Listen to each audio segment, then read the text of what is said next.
I think I'd have personally gone for the peanut brownie. I'm looking at all the cinnamon ones on the bottom line. Okay. They're cinnamon twists. Oh, and chocolate cinnamon ice buns and raspberry and cinnamon donuts. Lordy. Ginger, hazelnut, and cherry bun.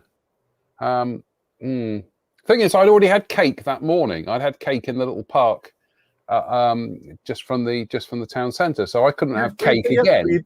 But you didn't know that was there, did you? Well, I did, because I know the bookshop. This is the Book Rest in Exmouth, by the way, everybody, and I know that they do cake because I've had cake there before. But I wasn't expecting such an array of cake. I mean, the peanut butter brownie. Goodness me! I mean, anyway, rookie mistake. I know. What did you do on Sunday? Well, I tuned in and watched this modelling show, and they started off by talking about cake. Well, part and parcel for the show, really, people. Yeah. Anyway, you should know us by now.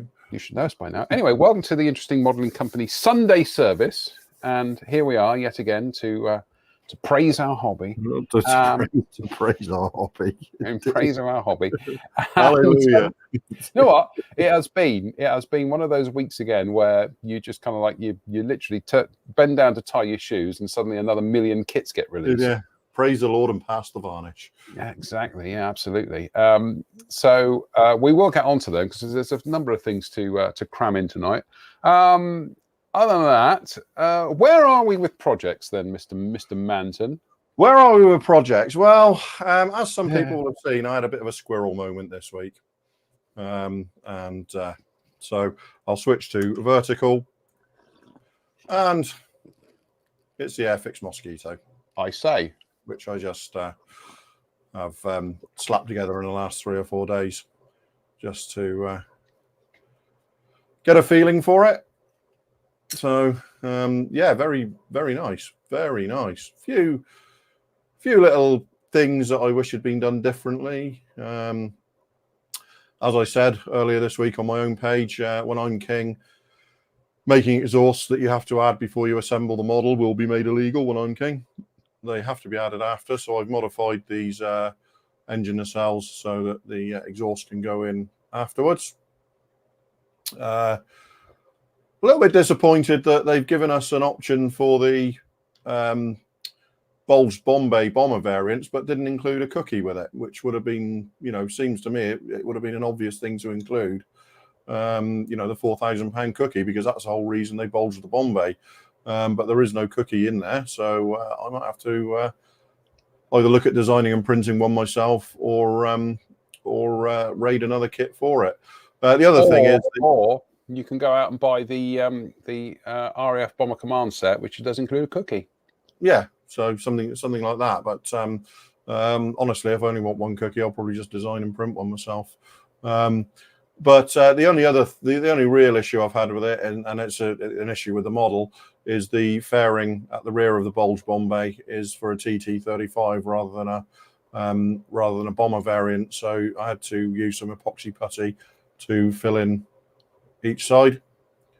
But that was literally, the work of minutes to put the putty in, and then another few minutes to sand it to put that right. Possibly an irritating little mistake, but not the end of the world. Other than that, it goes together really nicely. Little drop of super glue for filler on the bottom of the nacelles here. Little bead of Mr. Surfacer. Other than that, that's pretty much it. That's about 4 days' work. And we're sort of ready to get the transparencies on a mast, and then move ahead with painting it. So that was like I say, that was a squirrel moment for me this week. Oh, I suddenly wanted one. Oh, the other thing I did, I won't swap back, is I did spend about half an hour with each prop, thinning the blades down to about half the thickness of the kit ones. It's just one of those molding limitation things. So I just used a variety of different Infini sanders. Oh, and other various sanding sticks, just to knock about half the thickness off the props, and then blend it all through to make them much more, much finer, basically. But that's just one of those molding limitation things. that's difficult to get around. But other than that, I like it. It's a really nice model. I think Airfix have done pretty well. I'm always going to complain about the quality of the plastic, but that's just something we've got to live with these days, isn't it? It's just the way of the world. But that's the only project I've really been working on this week, other than remodeling this room, which is now sort of. The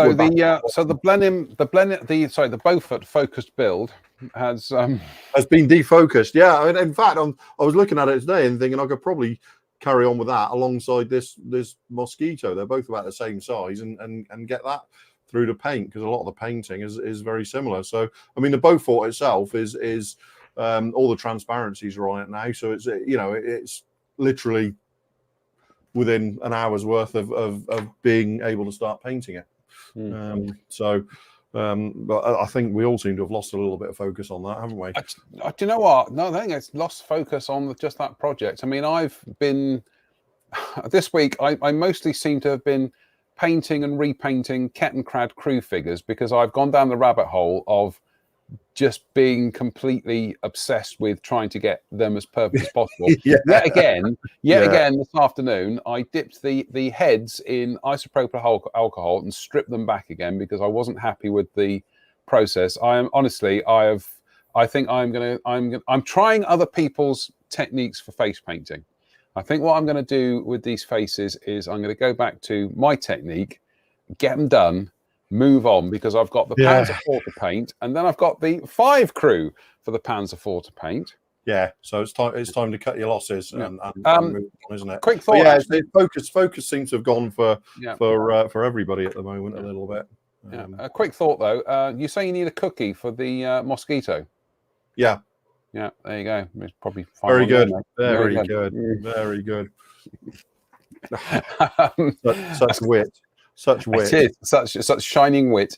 Well, me, I have just been painting and repainting Kettenkrad figures, and honestly, it's so nice to spend an evening painting the white piping on the shoulder epaulets, and then not liking it, and then going back and covering it over, and then redoing it, and then not liking it, and then redoing it, and then suddenly thinking, how about I paint the entire epaulette white, and then actually go in and fill the middles with black. I know, but it's kind of.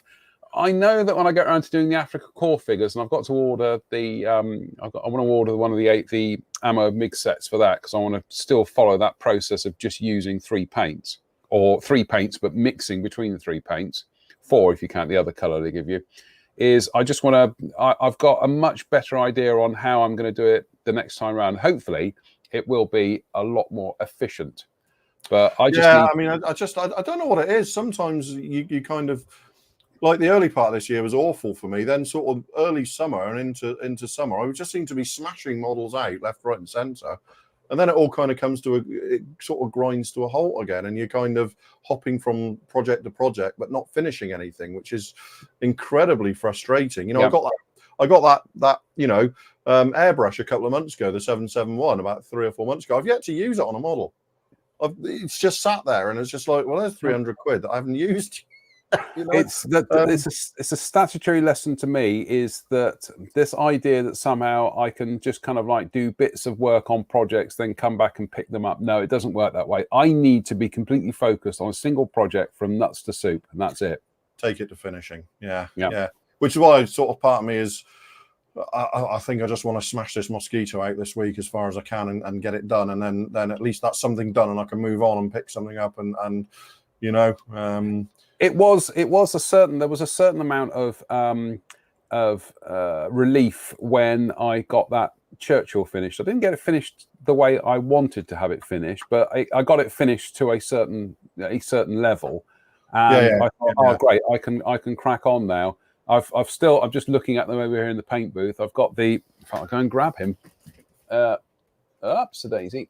Oh, we've got that LRDD Chevy from the Rubicon kit. I mean, that literally just needs the wheels painting, and then some of the other details and stuff, and that's kind of pretty much done. But I I'm afraid these Kettenkrad figures they're just the logjam at the moment. And it's got to be said, fantastic value for money, because I've spent so long on these Kettenkrad figures. Yeah, you've painted 35 Kettenkrad figures. Yeah, how many did you have? Oh, only the 2. 3, yeah. But no, honestly, people who complain about price and whatever, you buy that Kettenkrad, you are going to be spending more time painting those figures than you are on the actual vehicle. So, but hey ho, we'll crack on with things. At least I have to say, in my defence, I might be a little bit unfocused, but at least I am building stuff at the moment. So, yes, it's at least after a sort of week away doing stuff to the room, I was actually glad to get back and actually start something. But that Mosquito, whenever Airfix release a new model these days, I'm always led to think I've got to have a look. I've just got to know for myself. You know what I mean? So quick look and shout out to Jadlam. That came from Jadlam in a couple of days. So just most new Airfix stuff, I just want to know for myself. So I don't think people are going to be disappointed.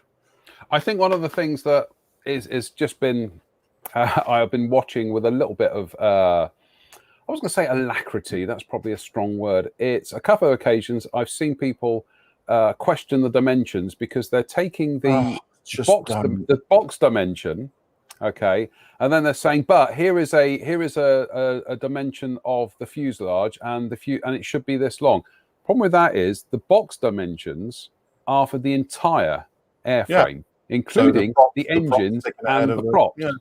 So so the box dimensions are quoting a larger size, because that's for everything. And on it's a scale 2 feet too short. No, it's not. No, it's not. On the twin stage Mosquitoes, the engine themselves poke forward by I think it's off the top of my head, it's probably about 8 inches or something. So obviously, if you do that and then you do anyway. I, on the other hand, once I've cleared the logjam here, I am going to be building the Airfix beach buggy. So you're building new Airfix stuff. I love building old Airfix stuff. Yeah, I'm going to be building the Airfix these days. Sorry, isn't that the way these days? Yeah. You and Spencer building old stuff, and I've got a beach buggy, and I'm going to build the beach buggy using that awesome toolkit that I bought midweek. All right. This is good. Honestly, my admiration for this set over the last few days has grown and grown. It is fabulous value for $8.99. So, and that's a beginner's set, is it? It's just a basic. Did you see what was in it? I think I saw something of it. Where did you get it from? I got it from Amazon, but apparently the $9.99 one includes a better pair of cutters. I couldn't figure out what the difference is, but I haven't got my bench camera set up. But essentially, empties it out. What you get is actually a fairly decent set of cutters. You get a nice multi-grade polishing stick. You get a rather coarse polishing stick with 2 grades on it. You get a rather neat little file. You get 2 sets of tweezers, some pointy bendy ones and some pointy straight ones. Are they those good tweezers? They're not far from them, let's put it that way. And you get an X-Acto tribute band craft knife in a funky metallic blue, and 5 spare blades, and a polishing cloth, and a little box to keep it in. $8.99. Isn't bad, is it? That's good. It isn't bad. It's there's everything there you need except for glue and paint and brushes, isn't there? Yep. But construction-wise, I'm going to build that Airfix beach buggy, but I won't use anything for the construction other than those tools and a thing of glue, probably some Tamiya white cap. Yeah. Anyway, shall we hurtle onwards into the void that is this week's news? And I think we can definitely say today we weren't seeing things. This definitely it wasn't. It definitely. Oh, excuse me a second. I appear to have. Can you still hear me? Yeah. There we go. Sorry, it all went a bit. Yes. Modelsvit announced a 48 scale Mirage IV. Now, I'm uncertain whether this has been previously announced. their sort of sister company, AA Models, did a 72nd scale one a couple of years ago, but it was just a not very nicely rescribed Hella kit, really, not very nice at all. And then I know Modelsvit said they were working on a Mirage 4P in 72nd, and that's all gone quiet. And then this appeared out of nowhere in 48th scale. And, you know, two things make it my favorite. One, it's a Mirage, and two, it's Modelsvit. So it's immediately something clearly I desperately feel like needs to be in my life as soon as possible. So yeah, the Mirage 4, the strategic bomber and reconnaissance variant of the Mirage family, kind of an overgrown Mirage 3 in most ways. But as you can see, a big chunky looking aeroplane. Now these are the only images we've got. We've got nothing apart from this. We can see there's the reconnaissance pod and JATO rockets and stuff, or rocket Rato and stuff there. And outboard reconnaissance. Sorry, ECM pod there on the underwing. So yeah, it'll be really interesting to see what this is like when it comes out, because if it's up to the quality of most of Modelsvit's modern stuff, and there's no reason why it won't be, this is going to be an absolute winner of a kit, isn't it? This is. Do you know what?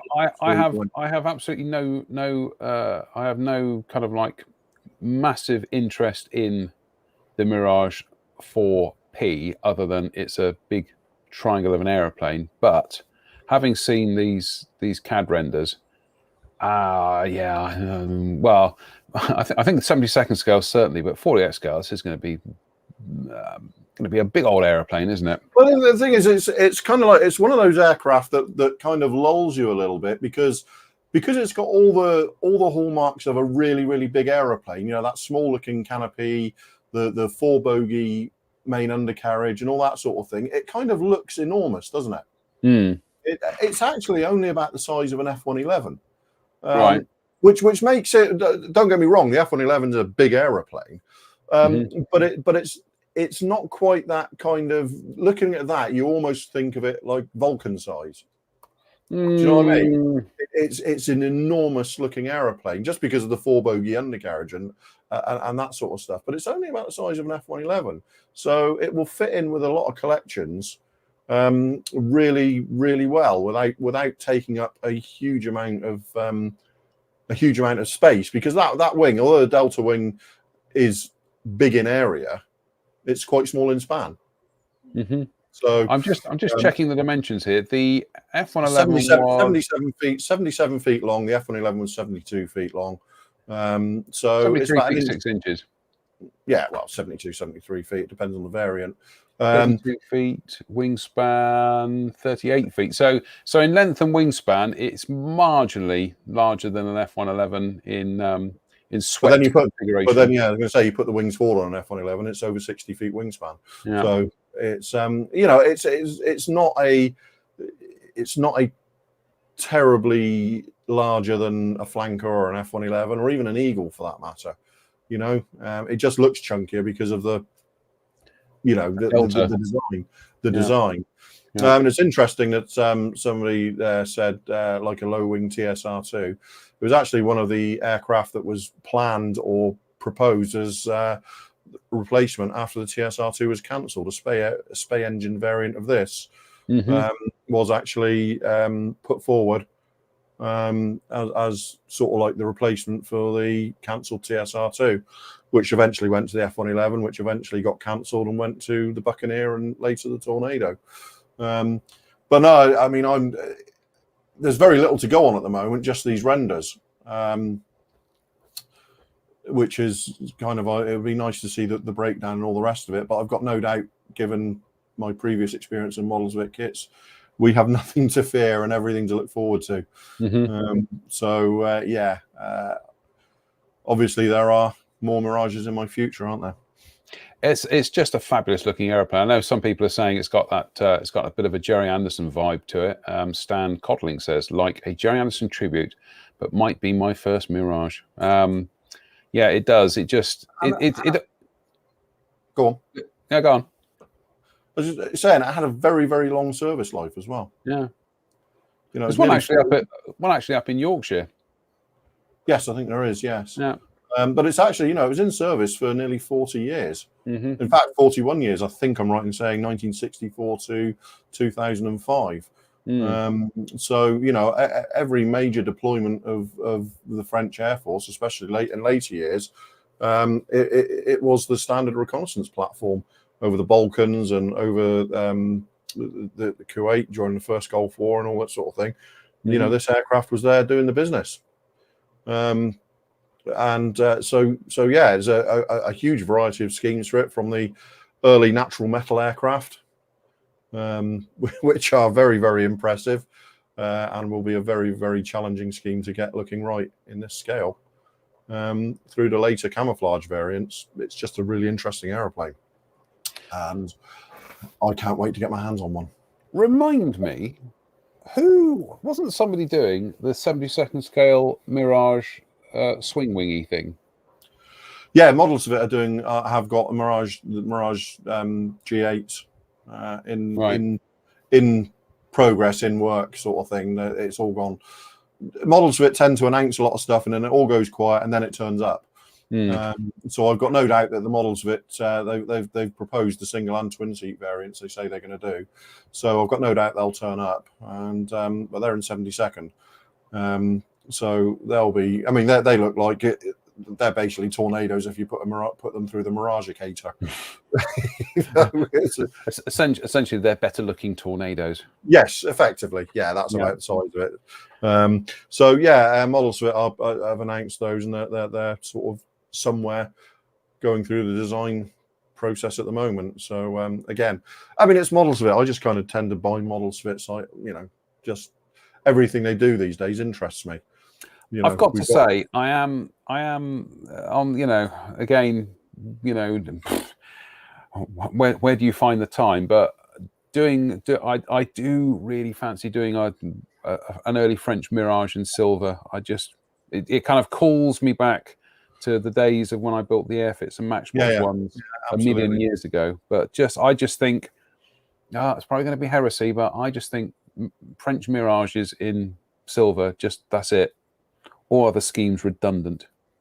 I think the Mirage had so many different schemes, but pretty much all the silver ones, the Israeli, the South African, the Swiss, all of the French, all the natural metal Mirages just looked fantastic. And the silver Australian ones as well. So, if it's it's a Mirage, isn't it? You look good in a welder's mask and helmet, wouldn't it? It's a Mirage. It would. So, yeah. Bring it on. And Modelsvit, of course, they got the twin Mustang coming in 48 scale. Didn't they do that? Didn't they do that ugly P51H as well? Oh, you mean the best looking of the family? Yes, they did. Yes. Let's move on. Moving along. Yeah, you're not going to bait me like that. No. Let's move on.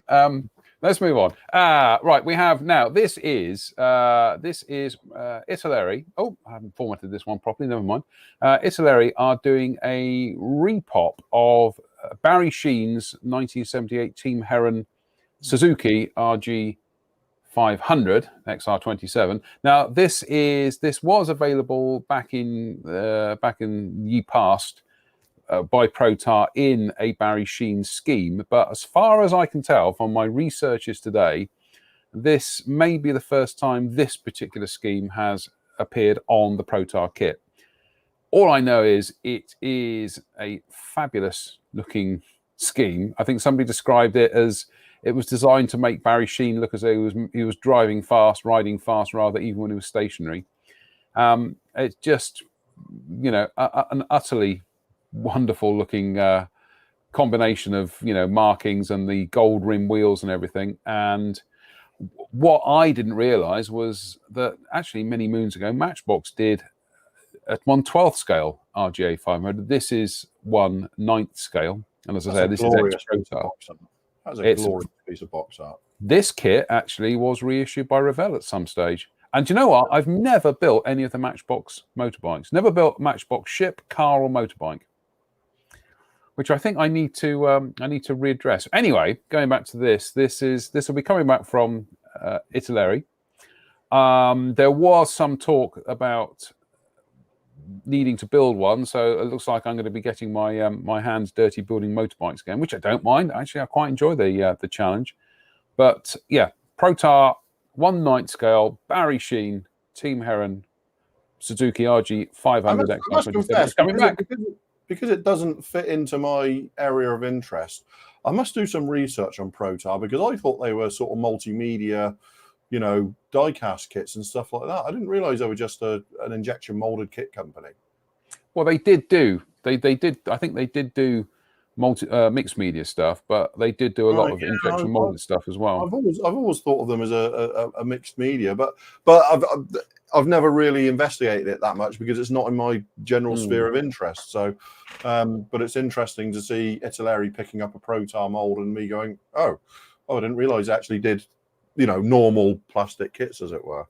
Quite a few of the motorbike kits in the Italeri range are ex-Protar molds, including my favourite project in the last couple of years, which was the Vespa. Yes, one Vespa. That's the Protar kit.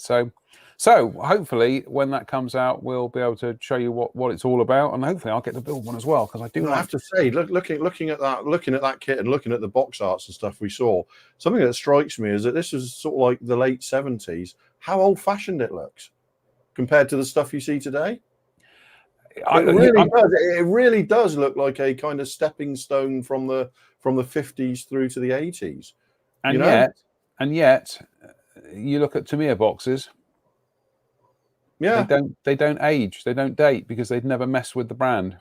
No, I mean the bike itself. I'm talking about, not the bike. Yeah, the actual bike itself just looks, you know, the way the fairing is, and it's all this stuff. It just looks really old-fashioned to me compared to the racing bikes that you see these days. It does in a really attractive way. Yeah. It's not a criticism, but you kind of almost don't notice how these bikes have evolved over the years. And if you watch any of the current racing, you know, super bikes or anything like that, they're spaceships. I gotta say, I understand what you say. This does have the look of kind of like a space motorbike you might have seen in Battlestar Galactica or Buck Rogers in the 25th century. You know, a standard motorbike with some bling on it. But of course it isn't. But I take your point. Yeah, it's but anyway. Yeah, I'm really looking forward to that, and that's just one last gratuitous shot of the Matchbox artwork. Yeah, just because we have it, and why wouldn't you? Just because we can. No, honestly, I never realised that the Revell reissued that, and I've got to keep an eye out on some of I'm stuck in a Boolean loop there. The Revell reissues of some of the Matchbox, the non-armor and non-aircraft stuff. Right. Because, like I say, I do feel the need to tick certain boxes of being able to say, I've built a Matchbox car, I built a Matchbox ship, I built a Matchbox motorbike, because you might notice a bit of a fan of Matchbox. Yeah, a little bit. A little bit. You know, move on. Yes, absolutely. Next. What are we looking at next? Oh, yes. So this is Furball, isn't it? Furball Aero Design, and they have been doing 48 scale kits for 48 scale decals. For a very, very long time, and this is actually a previous sheet, as you can see at the top there, Redux, but it's been recalibrated or rejigged to fit the new Tamiya kit. So this is a variety of F4B MIG killers, and all of this is the latest one. There is 1973, isn't it? So you know, these are the majority of them are fairly early, late 60s, early 70s aircraft, and some great schemes. One thing that interests me is all the national insignia there are on a grey background. Yeah, I noticed that on the decal sheet is that there's no white trap or underlay on them. So you talk about them. I'm just going to go and have a look. Yeah, it seems, I don't know if that's intentional or if that's an error. But you never know with US Navy aircraft, because odd things happened. I mean, if you look at that, the aircraft 8430 there, it's actually showing us from VF114, which is the aardvarks. There's no aardvark markings on it at all, but there is a Puking Dogs VF143 Zap on the fuselage side, which is really, it's one of those really interesting little what's happened there then, because, traditionally the US Navy aren't shy about, US Navy squadrons aren't shy about marking their aircraft up. No. So to see an aircraft, which should be from the aardvarks with no aardvarks markings at all, but a Puking Dogs one is the kind of thing that makes me want to build it. I would suggest, he says, being very careful not to infringe anybody's copyright, but we'll show this in fair usage. I would suggest it's probably just something that's got left off the artwork in the preview, because there is a VF161 aircraft, and as you can see, yes, it definitely does have white. Can't see it. It's not showing. It's still seeing the. Yeah. No. No, it's still showing the. There you go. Yes, yeah. there you go. There you go. I kind of, if it had been sort of one aircraft off that sheet with the grey background, I'd have gone, oh, that's interesting, because it's showing all of the aircraft with a grey background. I'm kind of like, that doesn't look right to me. Yeah. One aircraft, you'd go, oh, that's an odd little foible of that particular aircraft at that time. But yeah, I would, like you, I'd see no reason for it not to be on the majority of aircraft. So, hey ho, you'll have to use the Tamiya. If that's not corrected by the time the decals come out, you'll have to use the Tamiya decals.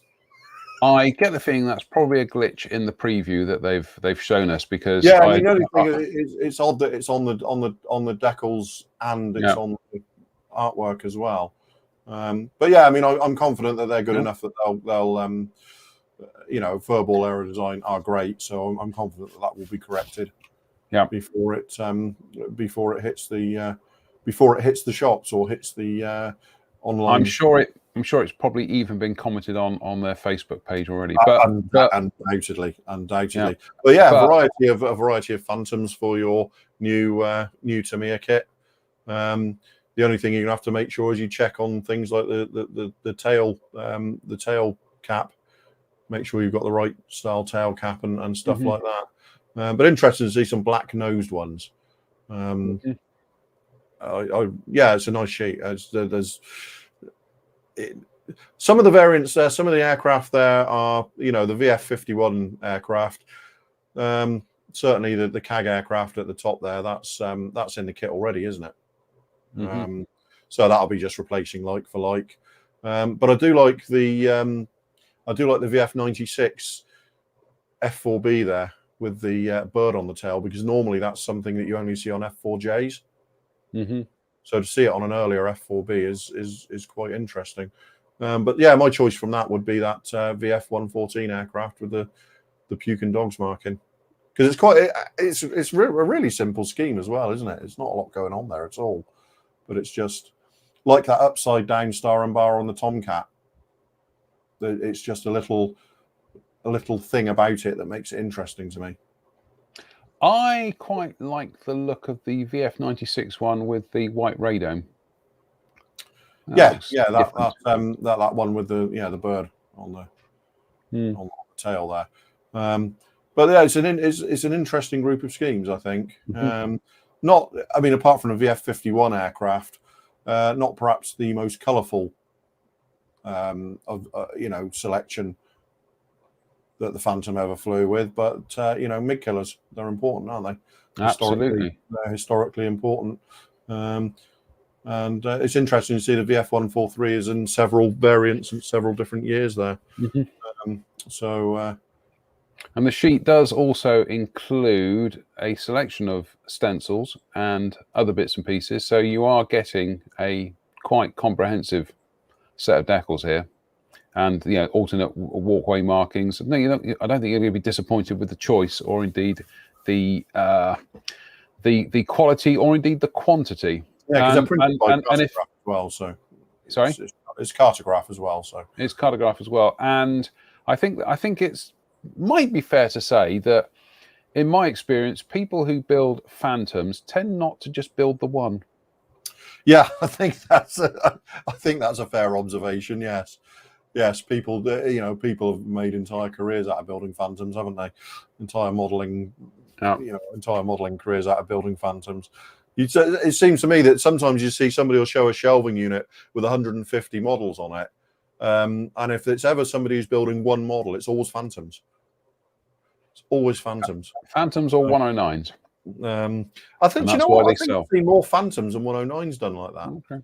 I've seen a few on over the years, sort of people showing their shelves. Look, I build Phantoms. Oh my lord, you do build Phantoms, don't you? Especially when somebody's built like 35 of the Tamiya 32nd scale. So they're like, what? That's just outrageous. What are you building at the moment? Oh, another 4 of them. Yes. But yeah, whatever. But we haven't finished with decals because no, 2 Bobs and the Hoosier Hogs, the Black Snakes. Yeah, this is an odd scheme that I sort of expressed my dissatisfaction with when it came out, but it's grown on me because it's not actually a badly applied anniversary scheme or retro scheme. It's actually just a scheme to display the squadron anniversary, isn't it? I like it. So it's really, really grown on me since I've been watching it, since I've been looking at it, and yeah, I think as an A10C goes, that's one of the best ones out there. That and the Southeast Asia scheme. I was just going to say that Southeast Asia scheme. I mean, that's pretty much when the A10 was being originally mooted and it was being shown in kind of like presentation artwork. It was in the Southeast Asia scheme. Yeah. That's they're probably my 2 favourite schemes. It's Black Snakes and that one. Both which 2 Bobs. Bob Sanchez has also done that in 48 scale. So yeah, what you tend to find is a limited selection of stencils with 2 Bob stuff, but everything you need, sort of markings wise, and they're very, very well done. Again, as you can see, they're printed in Italy by Cartograph, so the quality is more or less spoken for already. Bob has a lot of contacts still in the US Air Force, especially, so he tends to get a lot of really good information before committing to decal sheets. So yeah, pretty much you can be rest assured of the quality. And I know that there's also a couple of line jets included on the sheet as well. So a couple of ghost grey line jets along with the two different ones there with the snake on the nose. Really nice sheet. So break out your Hobby Boss. Well, break out your Hobby Boss A10s and your phase hanger A10C upgrade sets. Add that sheet, and Robert is your veritable mother's brother, isn't it? I know, bless him, Mike is working on early A10 update sets as well, which has kind of piqued my interest greatly because I want to do some early Jaws and Mask 10A schemes I'd like to do. So Mike, if you're watching, get on with it. Great decal sheet. Great decal sheet. I like the fact that we're looking at decal sheets as well at the moment because there's so many of those coming out. And but when we were younger, decal sheets were just in the range. You just pick one up when you wanted it. These days, you really do have to strike when these sheets are released, or you'll miss it.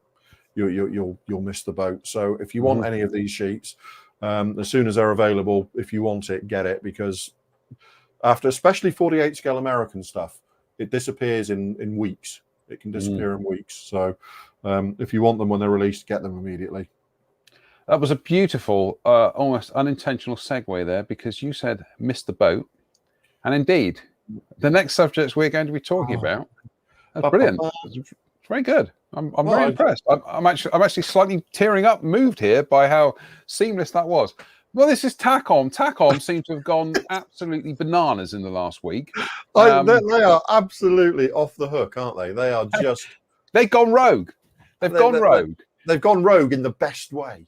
The best way possible. We've got, well, here we go.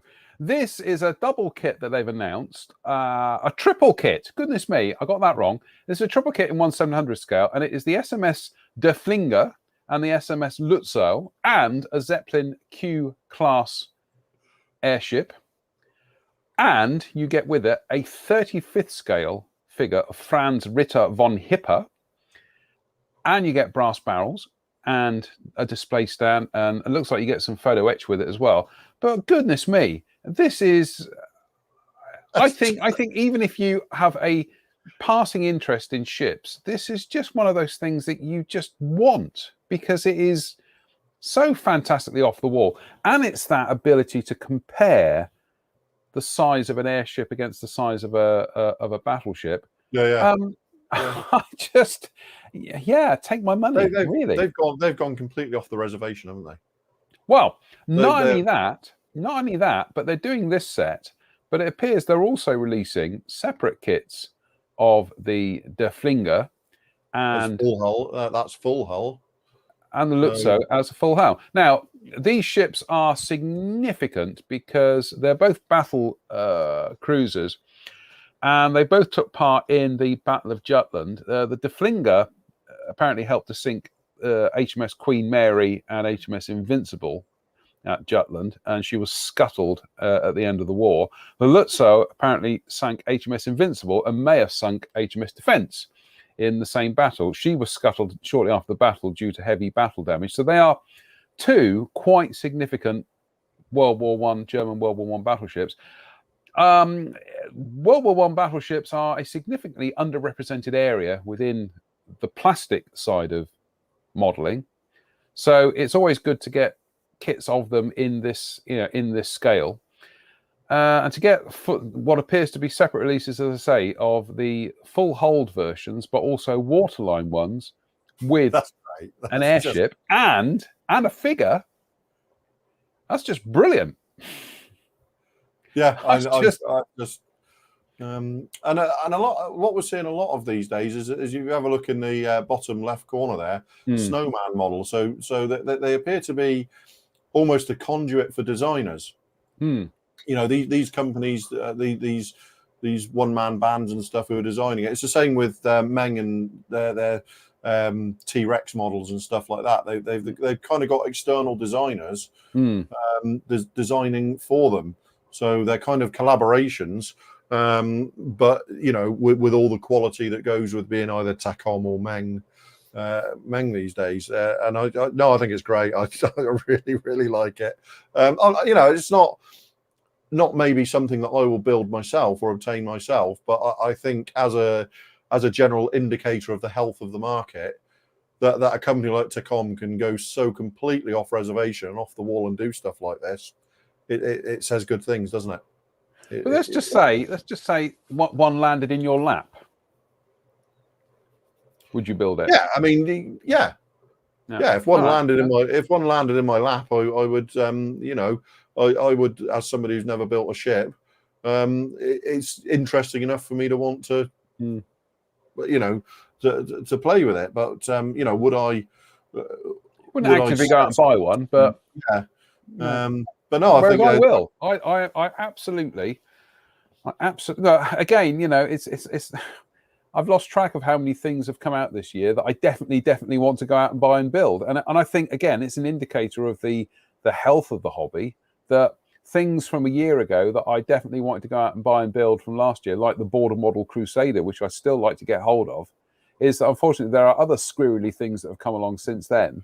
There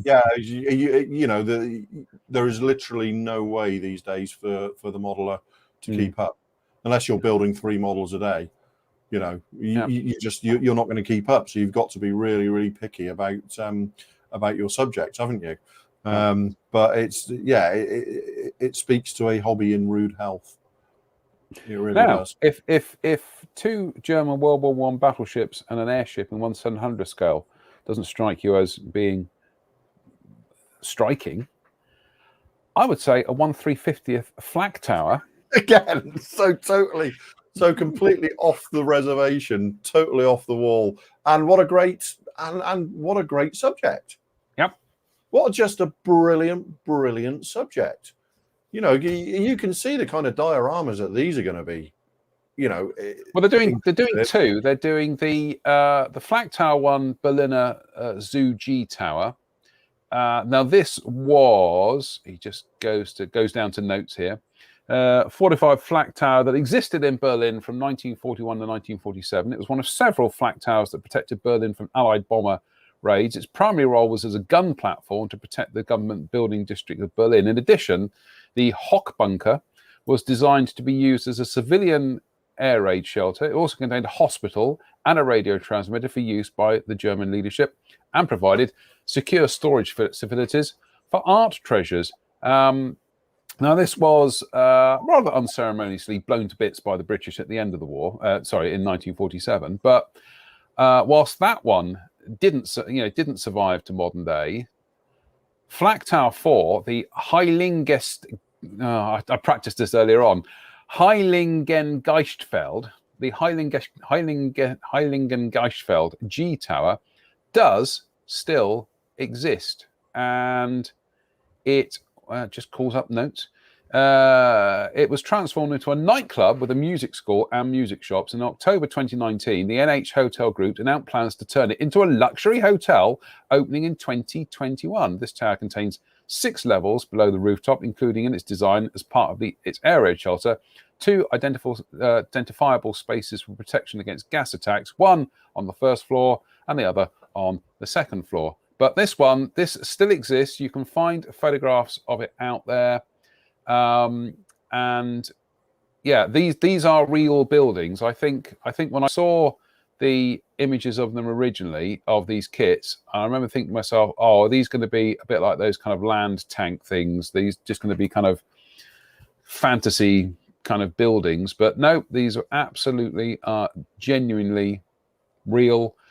And I would say, again, you know, I'm not interested in building tanks or ships or aircraft or figures or, you know, a building. I mean, it broadens the appeal of the hobby yet again. It's barking, and I love it. Because I was supposed to go to Berlin in May 2020 for a festival. And one of the things I had on my itinerary to take in was one of the flak towers. You know, it was specific. Obviously, everything fell apart and we couldn't go and all the rest of it. So it's still on my to-do list. But they're just incredibly foreboding construction. They're just looking buildings, aren't they? They're just absolutely, you know, it's like Nazism defined, isn't it? Yeah, it's brutal and uncompromising, and you know, it looks like it should have lots of windows, but they all look like they're pre-bricked up. Yes, yes, indeed. Right, here we go. I'm just calling up an image here. Bear with. Share screen. Chrome tab. There we go. This is the Hamburg one. This is the one that still exists. This is the Flak Tower 4. And there it is, and that's the one that's going to be turned into a luxury hotel. Can't see it, John. Oh, of course you can't, because there we go. Try again. There we go. Yeah, there we go. Yeah, really, something quite Blade Runnery about it, isn't there, as well? Yeah. It's just they're just incredibly brutal. You know, there's nothing attractive about it, is it? It's a very, very utilitarian, brutal looking design. It's a pay on to efficiency, I think is a good way of putting it. But yeah. I just, again, you know, for a hobby that we keep being told is apparently dying out, this week we not only had an airship and 2 ships, we've now got 2 flak towers in 1/350th scale, which again lends itself to comparisons in scale and everything, and they do give some dimensions there. And I've just checked. They're 113 millimeters high and about 234 millimeters wide. So I was like 23. So that's big for 1/350th scale. I mean, 13. Yeah, it's a large lump, isn't it? It's a large old lump. But I'll certainly be interested to see what people do with it. Because I got a feeling there'll be quite a few dioramas popping up in the sort of shortly after that's released, and I'll be really interested to see what. Can you imagine if Mr. Kovac got hold of one? Yep. I'm sure he would do some interesting things with it. He'd do something perfect with it first time round. I watched his tree video at lunchtime today. Oh no, I watched it yesterday. Yeah. Quite frankly, I'm getting tired of him. I'm getting tired of his genius. I'm getting tired of his sickening talent and ability. Yeah, exactly. Blah, blah, blah. Yes, we are joking, of course. I mean, if you've not seen Martin Kovac's Night Shift channel, he's just... I think it's probably fair to say he's probably the most phenomenally talented modeler out there at the moment. Yeah, and you got to love and you got to love the way he says "my friends." My friends, yeah, absolutely, yeah. He's just absolutely brilliant. So if you haven't caught on to the Night Shift Modeler over on YouTube, go and watch it because it's the best modeling channel out there. Absolutely. The last one for tonight is this again. Takom go off the wall again. They've done a series of. Yeah, I have to say they have been doing quite a lot of these though, haven't they? Yeah. Yeah, they've done Yamato and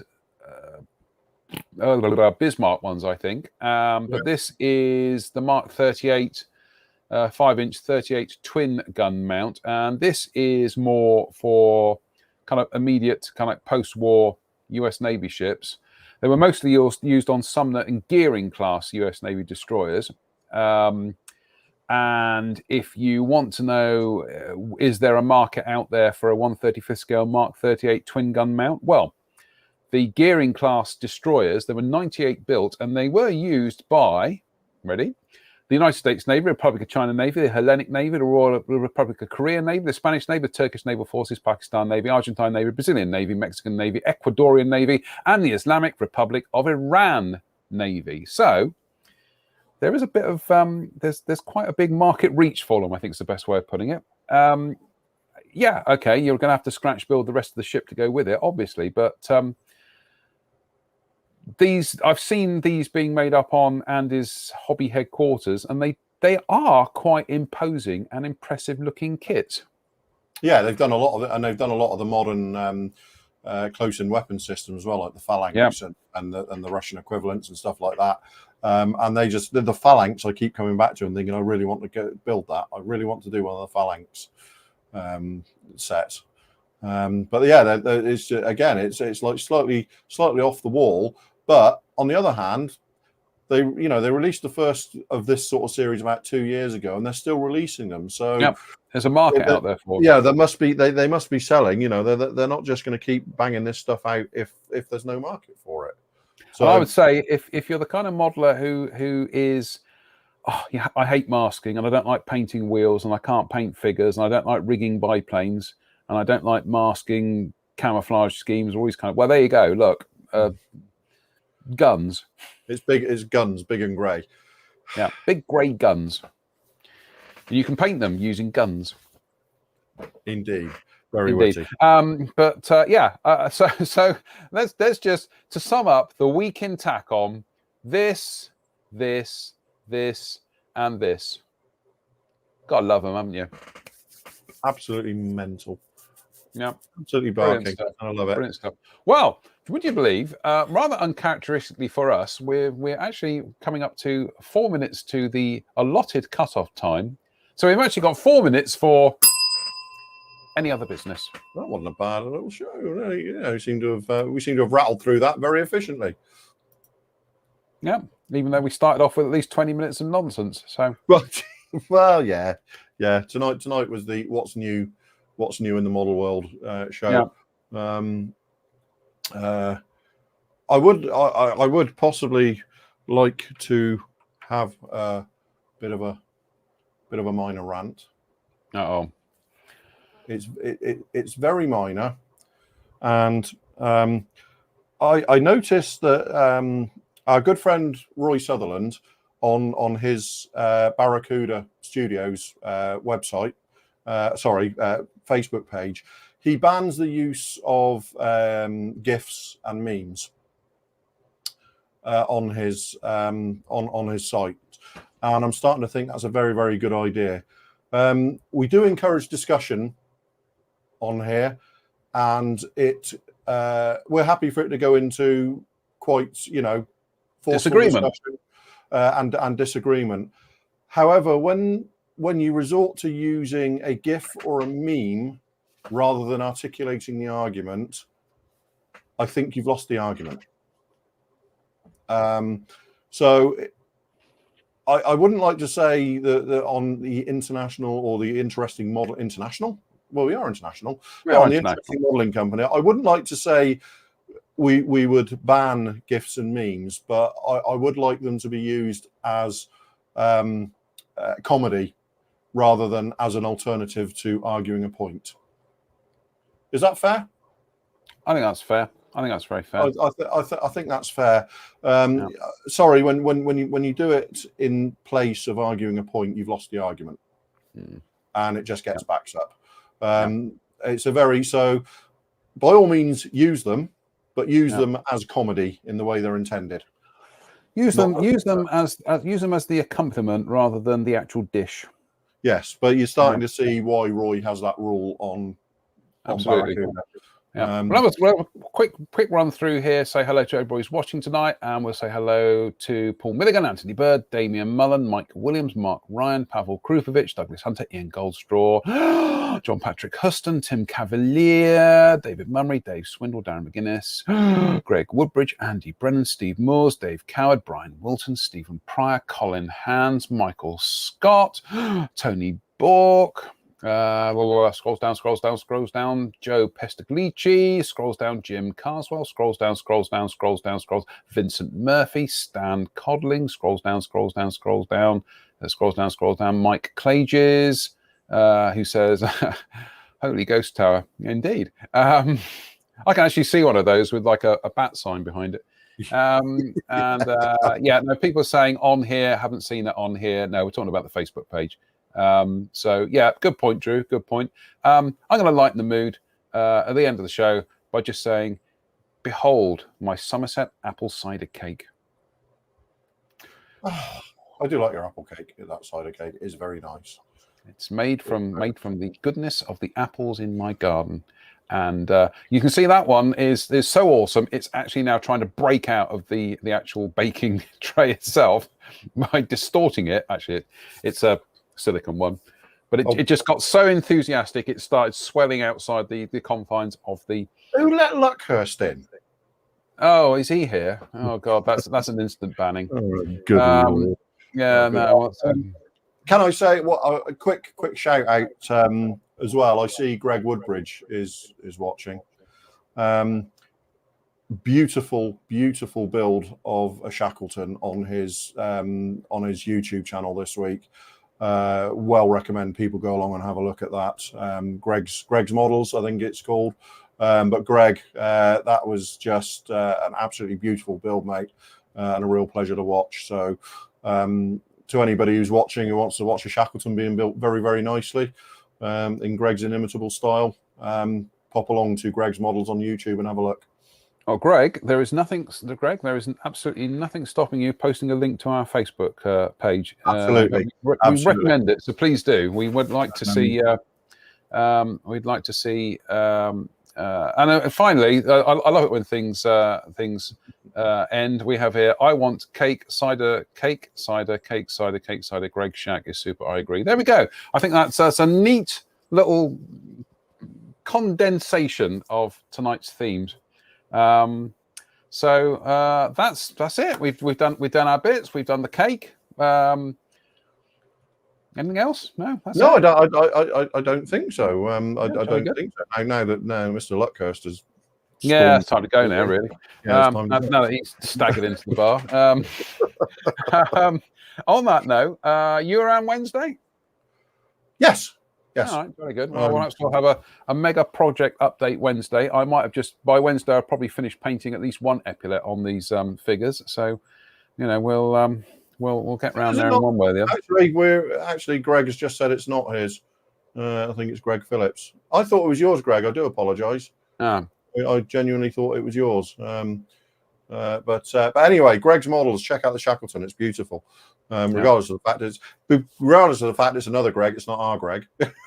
Come between us, you know, Greg's the Bakers. I don't think it's either of them. Right, Oh, just so that we're clear. Right, we got okay. it wrong. We got it wrong. And Dale says, "Is my pie in the post?" Just sounds like some kind of hideous metaphor that we're going to move on from. Yeah, moving on. Yeah. On that note, it just remains to say thank you, Drew, for turning up tonight. Thank you to everybody watching, and thank you for Takom for making it a really, really interesting week in the world of scale modelling. We And I'm love sure you, it'll be really. just as interesting next week. Absolutely. On that note, as always, stay safe, stay out of trouble, and we'll see you on Wednesday. So bye for now. Take care.